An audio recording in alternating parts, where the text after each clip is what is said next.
them introduce themselves. First, we'll start with Chris, and then we'll go ahead with Oscar, followed by Salma, and then Shayne. Awesome. So my name is Chris Kane. I'm the CEO and one of the co-founders of Munch Money, which is in fact a FinTech company. Now, just to keep it, short, sweet, to the point, graduated from James Madison University 2015, degrees in finance and math, which I then took and worked in the finance world after college. But shortly after that, I started my own entrepreneurial journey, which is a roller coaster, but a wonderful roller coaster. Quick, cool, fun facts about me. I earned a black belt in Kempo Jiu-Jitsu at the age of 24. And I could also do a pretty good impression of Gollum from Lord of the Rings. So. Awesome. So we'll go ahead and go with Oscar. We're having trouble seeing Shayne right now, but hopefully we'll get that figured out when it's his time to go. So Oscar, go for it. Hey guys, my name is Oscar. I've been an engineer at Google for a little over 4 years now.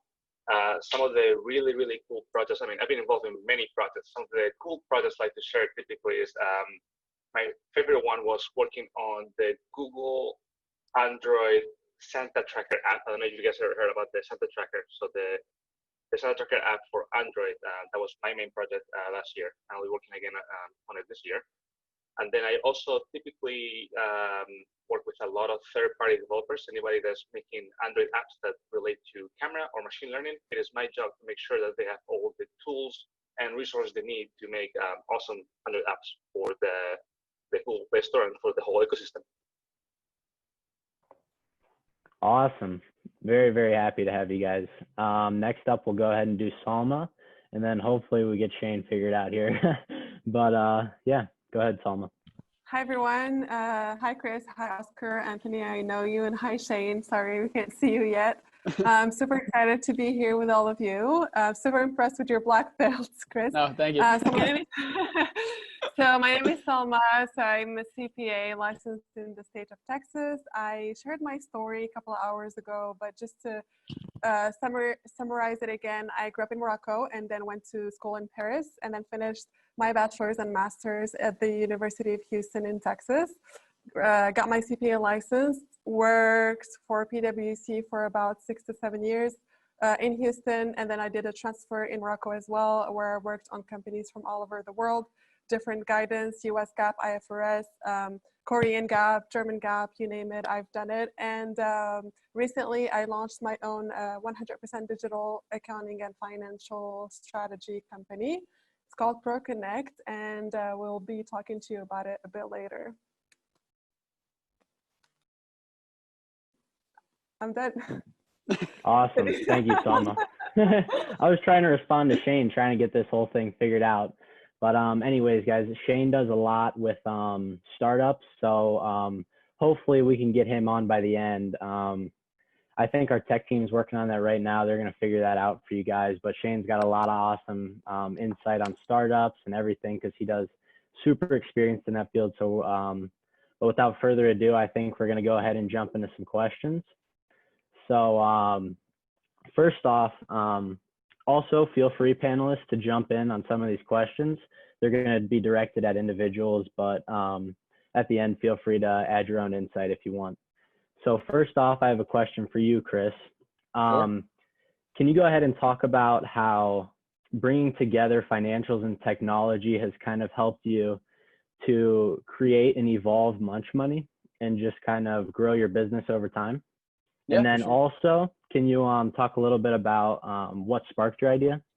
Absolutely. Yeah. So, in one way, shape, or form, Munch Money has always been about utilizing technology to deal with financial or fiscal matters. So we identified gaps really in the way that finances were distributed interpersonally or through organizations, right? And so with implementing tighter parameters and controls around the funds, we're able to really take the guesswork out of how, whether it's individuals or whoever the cardholder is for us, out of the spending, right? And just for a little background of what Munch Money is actually an alternative cash management platform that we use and distribute debit cards that are controllable really to the nth degree for unique programs and specific needs. One of the most common ones that we've implemented is in collegiate athletics.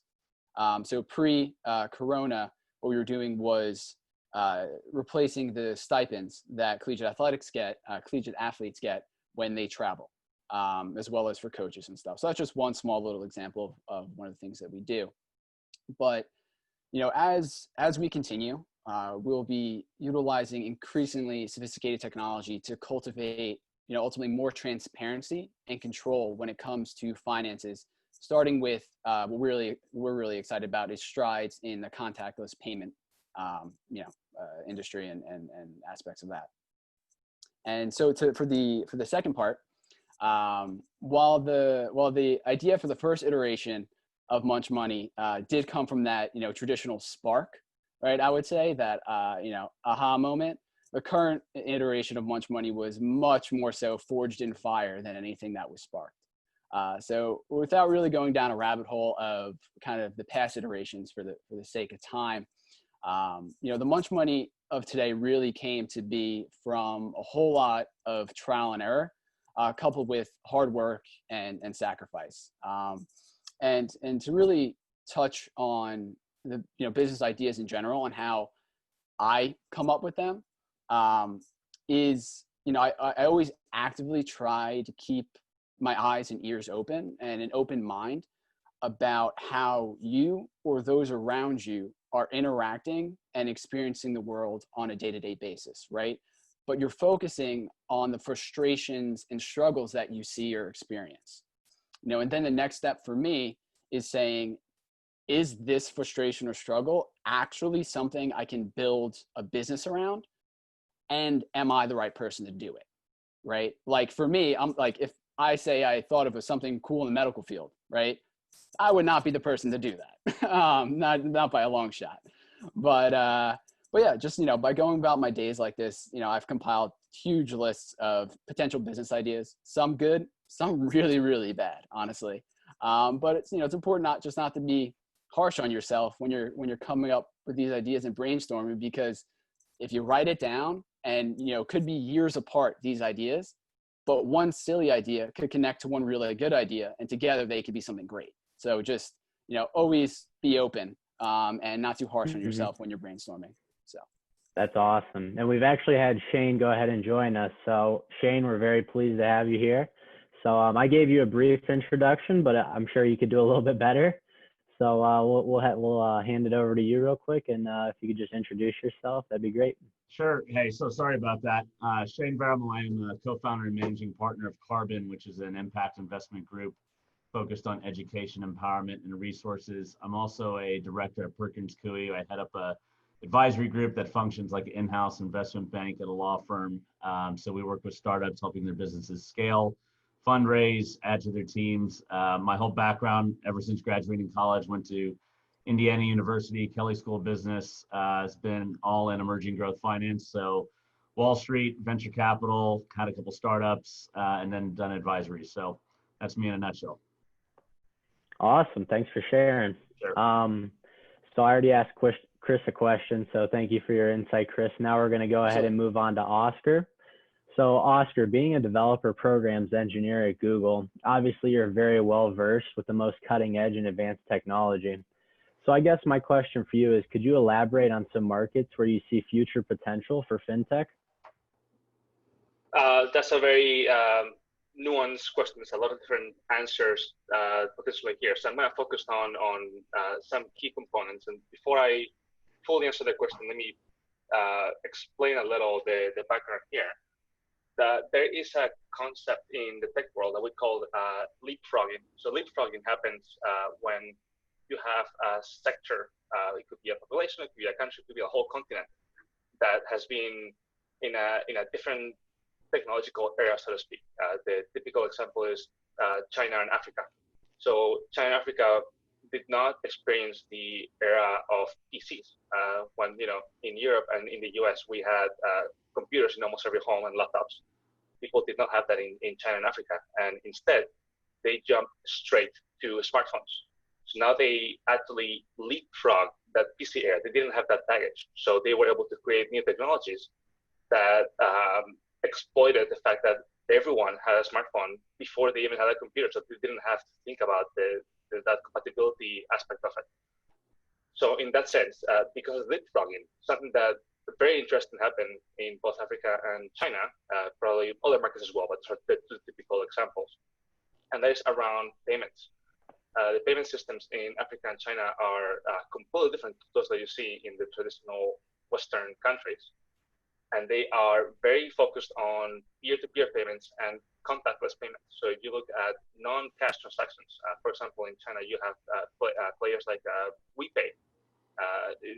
In China, those of us that have visited, we know that paying in cash is seen as straight up weird. No one uses cash in China. Everyone uses WeChat or WePay.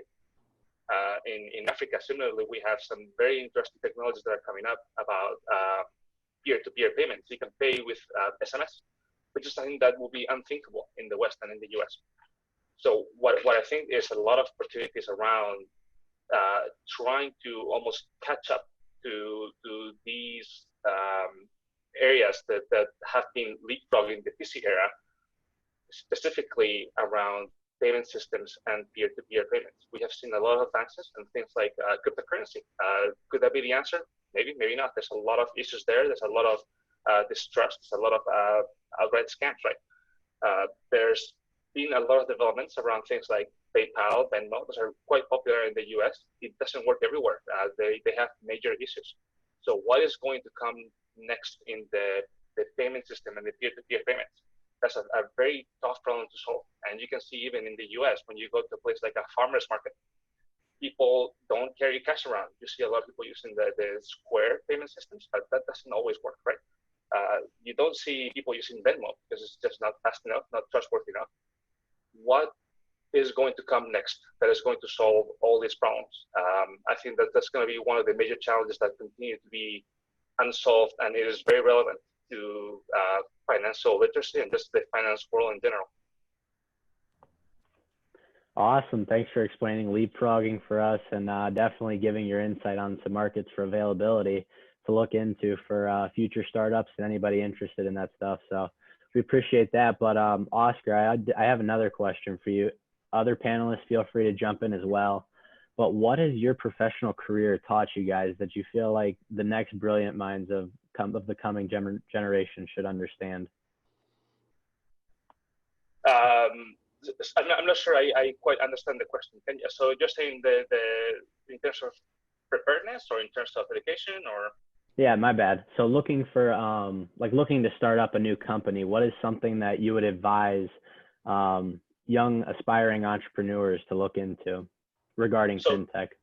I'm actually going to tag along what Chris said earlier. Is about that doesn't matter how bad of an idea you think you have. Just keep piling on ideas, and eventually two and two will come together. And in retrospect, it will seem obvious. Oh, why didn't I just put this terrible idea together with this other terrible idea and combine this amazing idea? You never know what's going to happen. There's this thing. There's the catalyst. Catalyst could be the combination of ideas, or it could be just somebody else that comes along and supercharges those ideas that you thought were terrible. Another thing that I also want to make sure that people understand is persistence is key. You can have the best idea in the world, and if you don't, pour your heart out and you don't give it 100%, it may not really go anywhere. At the same time, you can have a pretty mediocre idea, but if you keep going at it, eventually you will find success. When I've seen failures, it typically is a people problem. Teams just fall apart, people lose hope, people just change their minds. But ideas and businesses, you can always do what is called pivot in the startup world, right? You have an idea, it may not work out 100%, but you can pivot and eventually find just the right angle if you are persistent and you try hard enough for a long period of time. Absolutely. Yeah, I had a couple of things I'd add. For me, I really look at startups being very different from a small business. And I think it's clear, you need to make sure that you delineate the two, because I think a lot of people think they're creating a startup, which in my mind means that it's something that's going to be either venture backable or experience some type of hyper growth versus a small business. And I think the ones that really are in that venture realm exhibit a certain set of characteristics. One, they address an unmet demand in some way, shape, or form. I know that term's been thrown around a lot, but I kind of view it even more deeper than that, is that you really got to look and see if some of these solutions can stand on their own and don't require, or they're not an incremental improvement on something else, because the ability to catch up with technology and innovation right now happens very quickly, because there's a lot of existing tech that can be repurposed. Coding doesn't take that much. I mean, everybody has a coding degree now. You know, you really need to see where there's gaps in the market and find a way to unfairly exploit that. And whether that's done through your team, their experience, their Rolodex, you know, the technology itself is an order of magnitude beyond. You know, those are the things I think people need to see. And then, is there a value proposition that's strong enough that allows you to excel and displace other solutions? Because unless you're going to emerging worlds where we're talking about leapfrogging, there's a whole sense of you know, budget cycles that go on here in the US and other markets where there's been iterative versions of technology, and now you're either coming out with something that's going to totally replace that, which means that you're displacing maybe $5-10 million worth of investment from a big company. You know, how do you really put yourself on top of that and create a winning position? That's awesome, Shayne. Thank you for sharing that. Salma or Chris, do you guys want to add anything to that? I mean, I'll add, I mean, I can very much relate to everything that Chris said earlier, just because I went through that recently as well. And to your point, Oscar, I think that entrepreneurship is actually a process. It's not something that happens overnight. And what persistence does for you is that it helps you grow as an entrepreneur as you continue to try things out. And even your idea, the initial idea that you have in the beginning is never, it's almost never, I want to say, the same as the one that you end up executing, because of all the research and all of the education, self-education that you do, and the execution that you do when you're actually trying to get that idea to come to life. And so that's, I think, one key thing that everybody needs to understand, is to not give up and to continue with the perseverance and the persistence. It is key. It is going to get you to where you want to be, and sometimes even further along to where you thought you were going to be. So, and one more thing is the emotional roller coaster that a startup goes through and an entrepreneur goes through. I think nobody will understand until you actually go through it. And so I think, Chris, you can relate with that. And Shayne, totally agree with you on that as well. And I think I'm going to share a few things later and about that once I talk to a bit more about ProConnect. So.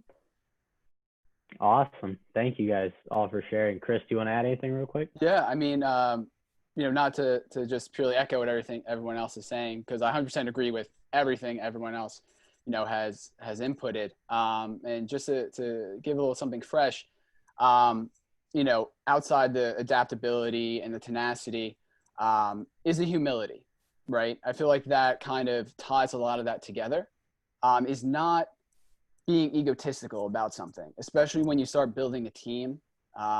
You know, it's never really your way or the highway. You know, you bring people around you that can do something way better than you can for a reason, and you trust them to do what they do best. You know, that's how I've gone about it, and that's what I believe. And then also, you know, the emotional cost of being a founder, like we hit on. You know, that is something that's not talked about as much, and you know, definitely needs to be out in the spotlight a little more, because in my experience, what I've seen with a lot of, you know, my founder peers is the burnout comes kind of out of the blue and out of nowhere, because it's the emotional side. You know, things just, they burn out and they fall apart, and they start projecting, you know, some insecurity or some anger, and then the team goes by the wayside. So it's always something to understand, have that self-awareness, and keep in check, and keep yourself not only physically healthy, but mentally healthy at the same time. Wow, guys, this is awesome. I'm sure our audience is getting a ton out of this, but Chris, that was the nicest way of hearing that a startup actually really sucks to operate, and also it's rewarding at the same time. Hey, I'm not here to sugarcoat anything. Yeah, it's very true. I mean, being an aspiring entrepreneur myself, I mean, I'm taking everything that you guys are saying and just putting it in my memory bank. So this is awesome for me too. So I appreciate you guys sharing all this. So Salma, I got a question for you. So obviously you're the founder and CEO of ProConnect. Could you talk a little bit about how your company is utilizing technology in the digital economy to kind of evolve the accounting and finance industries? And also, why did you choose a tech-forward business model? Sure. So like I said, ProConnect is a cloud-based accounting and financial strategy company. And the way we do that is through the combination of cloud technology and FinTech. FinTech now, it's gone beyond just the payment systems. Now it touches onto the accounting space and has done really, really great things for the accounting industry, making it a more modern and innovative industry. And so what we do is that we create a financial ecosystem with what we call an apps map, where you have your cloud accounting software as your core for your accounting and finance function. And then around that, you create streamlined processes and optimized systems to make sure with FinTech applications and accounting applications to integrate into that software. And so with that, it creates actually streamlined processes, whether it is your accounts payable process or your AR process. And that apps map actually looks very different and is very adaptable for every type of business model or every industry.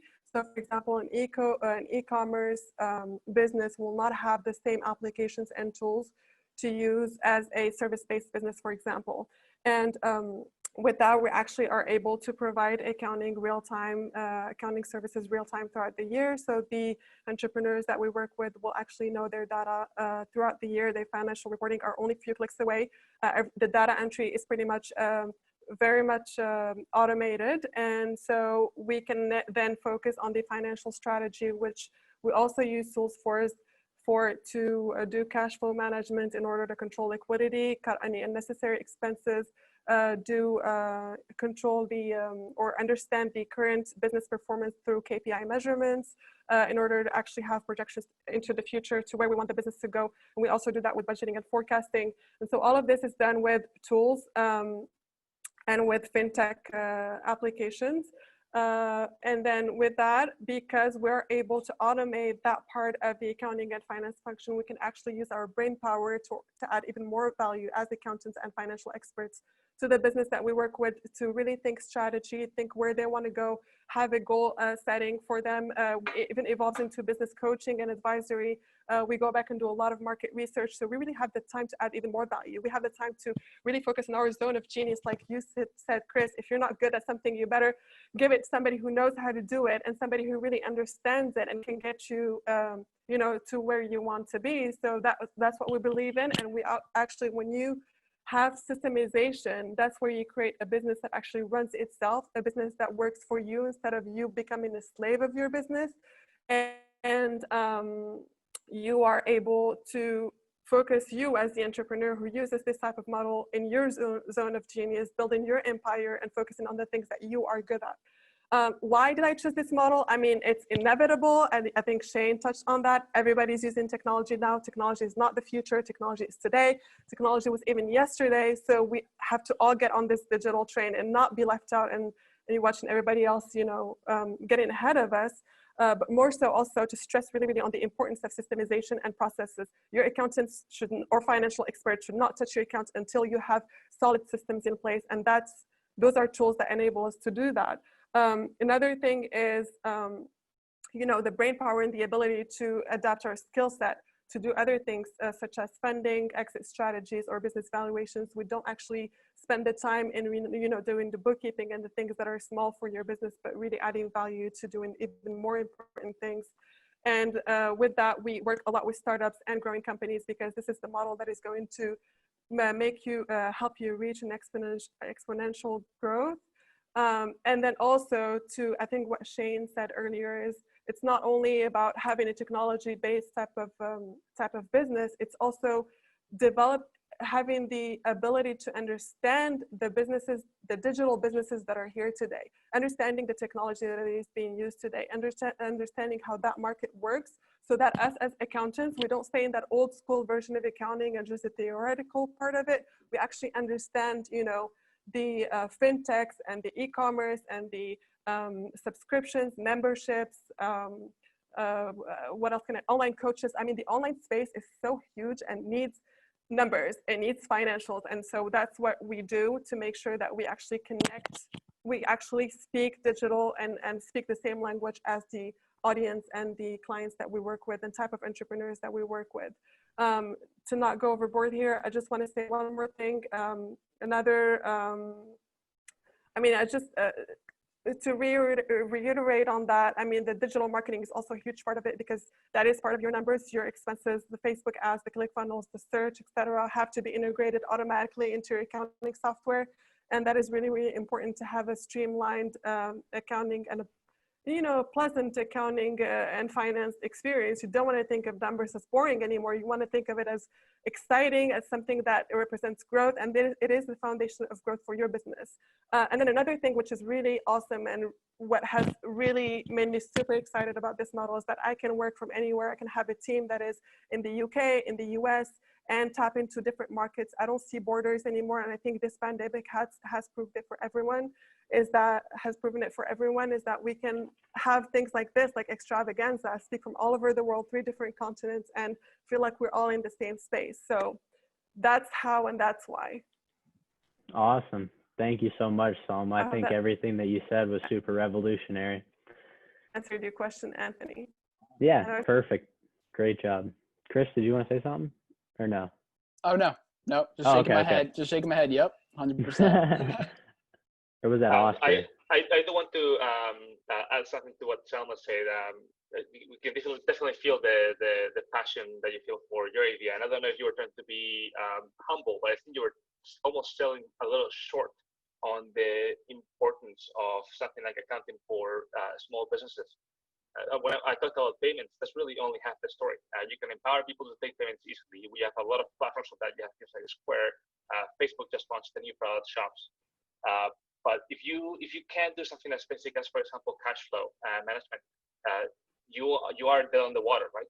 So what you're doing, what you're empowering the small businesses and new startups to do, that is not only something crucial, but something that a lot of people in a lot of different markets have very little understanding of. So by making that very, very simple, you're putting immense power in the hands of basically everyone. Awesome. Thanks for adding in on that, Oscar. We appreciate that. Shayne, next up is you. I have a couple questions for you. Since you're super experienced and knowledgeable when it comes to kind of investing in and working with startups, could you talk about some recent trends you're seeing for modern startups in terms of markets? And then to kind of go off of that as well, what are some characteristics of companies that you look for before you decide to invest in them? Okay. So I guess the first part is like what areas of interest have really surfaced. What's interesting is coming out of COVID, I always view this as a positive, and some might say it as a negative, but instances like this always weed out a lot of bad companies or companies that don't really have sound business models. Of course, some of those that have experienced a total drop in consumer demand, that's one thing, but the ones who either have raised capital and, if you don't have a good business model that makes sense and the unit economics don't actually make sense, what actually happens many times is that you amplify a lot of errors.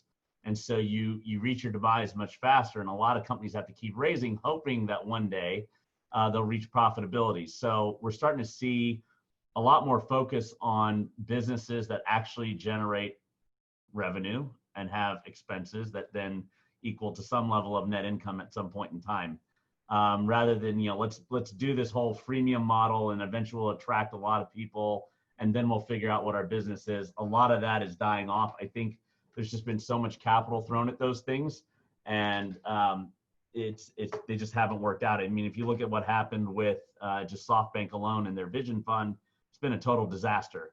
And that's the point I'm trying to make. When you amplify and then you super amplify with that amount of capital, man, a lot of things got to go right for it to actually work. And it just isn't the case.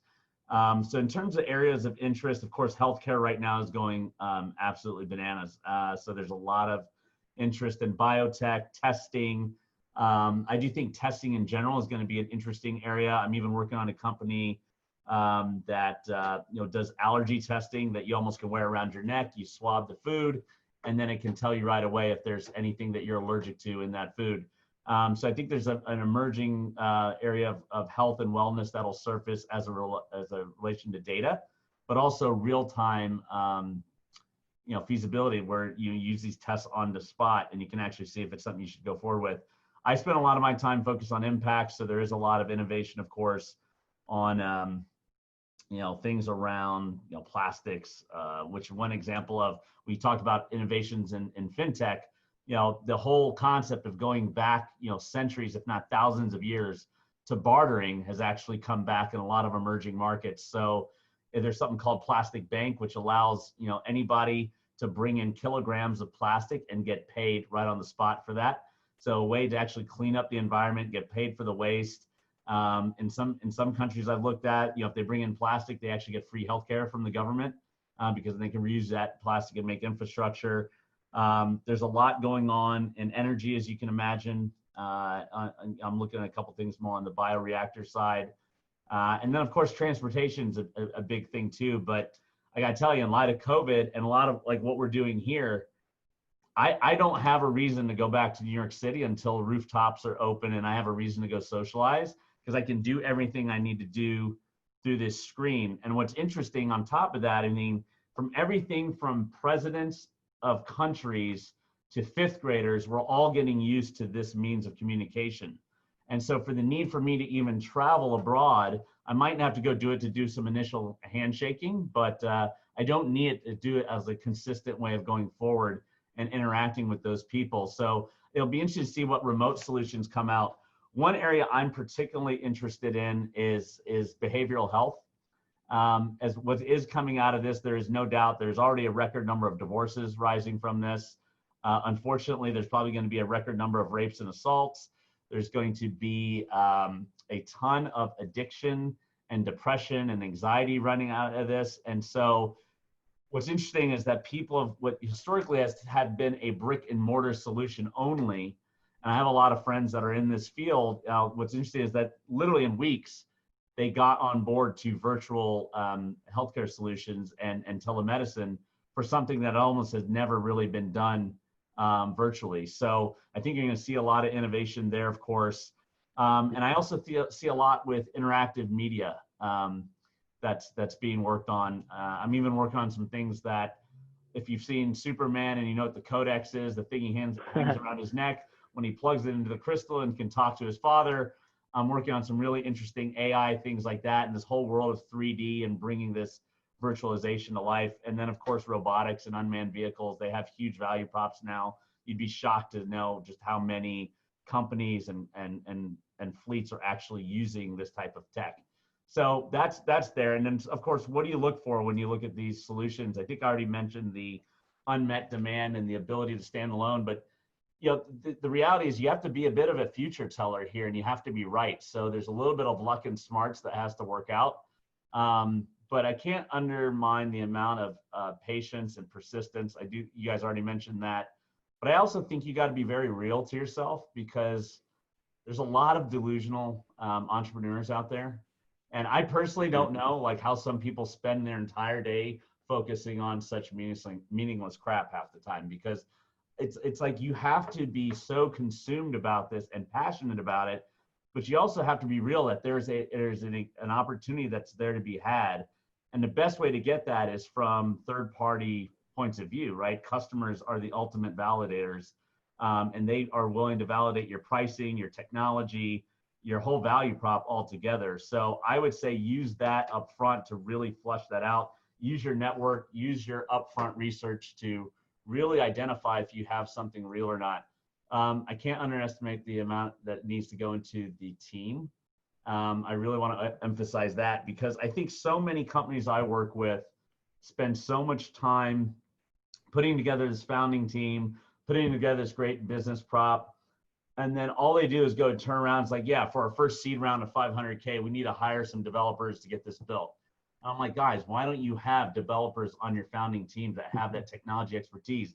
the more you can build that expertise into the founding team, you can actually just do it rather than have to build an idea to then go fundraise just to go turn around and cut a check to someone else. So bring as much of the skill sets that you need to do this in-house and compensate them with equity. I mean, if the value proposition is right and the business opportunity is big enough, people are available, and they're more available now more than ever in the history of my life. So use that to your advantage. And then I just think, you know, being real about barriers to entry is another one.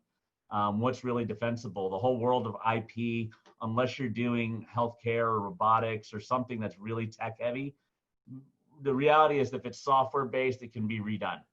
And so you really have to have stronger barriers other than just code and some patents, because it really comes down to executing and being able to basically push that tech with the level of sometimes services or other capabilities that make sense. And you know, financing risk is another one too. Like, how much money does it really take to make this big and successful? And you just have to be real about that. Yeah.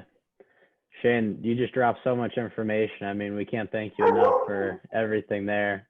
I think that we're going to go ahead and we got 5 minutes left. So I think we're going to go ahead and wrap this thing up. But one last question for you all. So I guess the biggest takeaway from what you guys have been doing, what advice do you have for the future, really? Just kind of go around and give a closing remark, and then we'll wrap it up.